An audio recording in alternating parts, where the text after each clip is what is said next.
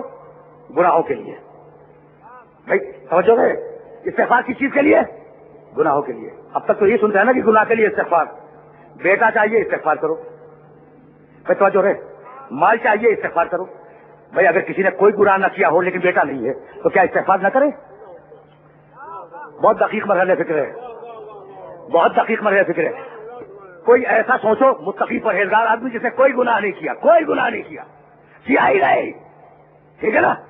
اچھا اس کا بیٹا نہیں ہے تو کیا تمہارا خیال یہ کہ استغفار نہ کرے گا نا؟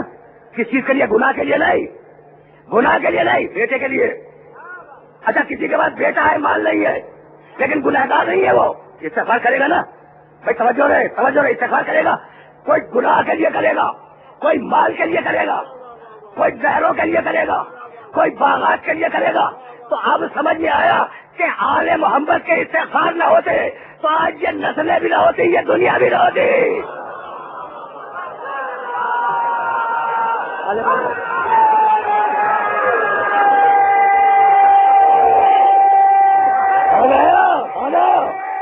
استغفار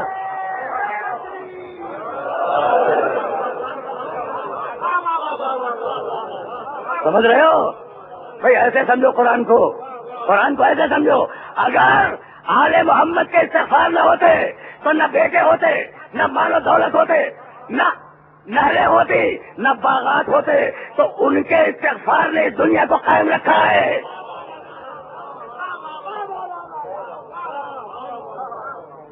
میرے دوستوں میرے عزیزوں، استغفار فقط گناہ پہ نہیں ہوتا. اب میں کنکلوڈ کر رہا ہوں باتوں کو، تلخیص دے رہا ہوں باتوں کو.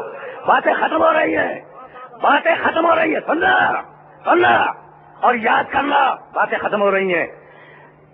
عالمی معاشرہ طغیان، عالمی معاشرہ طغیان. قرآن حکیم کا حکم استغفار. ٹھیک طے ہو گئی بات. اور تم آل محمد کا استغفار سمجھ گئے، تم رسول کا استغفار سمجھ گئے.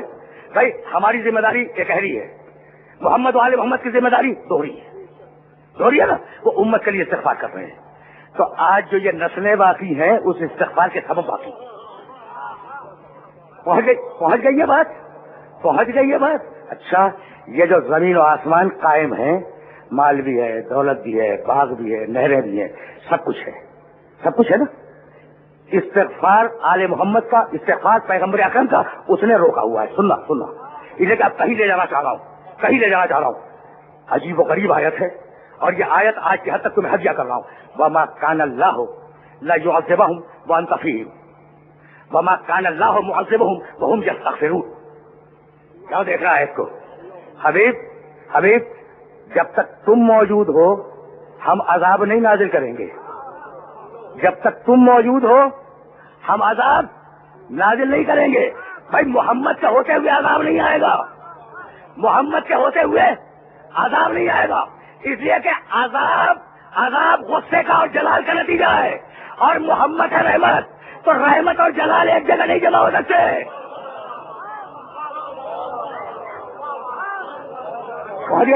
بات پہنچ گئی. دیکھو اب تو میرے پاس مصائب کا بھی وقت نہیں رہا، لیکن جہاں تک لے جانا چاہ رہا ہوں وہاں تک 2 جملوں میں لے جاؤں گا اور 2 ہی جملے مصائب شیئر کروں گا، لیکن بات میرے سننے والوں تک پہنچ جائے. وما كان الله لا يعذبهم وانت فيهم. حبیب اللہ کبھی عذاب نازل نہیں کرے گا، کبھی نہیں کرے گا جب تک تو موجود ہے. کیوں؟ اس جگہ رسول رحمت اور عذاب ہے غضب، تو رحمت اور غضب ایک ساتھ جمع ہو سکتے. وما كان الله معذبهم وهم يستغفرون. اور عذاب روکنے کا ایک طریقہ اور بھی ہے، استغفار کریں ہم عذاب کو روکے رکھیں گے.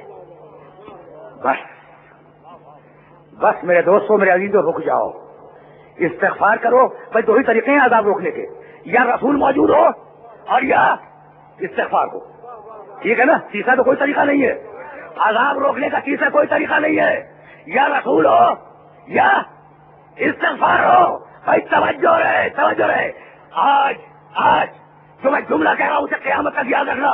ملت اسلامیہ میں، پوری دنیا کی بات کر رہا ہوں میں، مسلمان جہاں جہاں بھی ہیں، ملت اسلامیہ میں کوئی برائی ایسی نہیں ہے جو پچھلی امتوں میں ہو اور اس میں نہ ہو.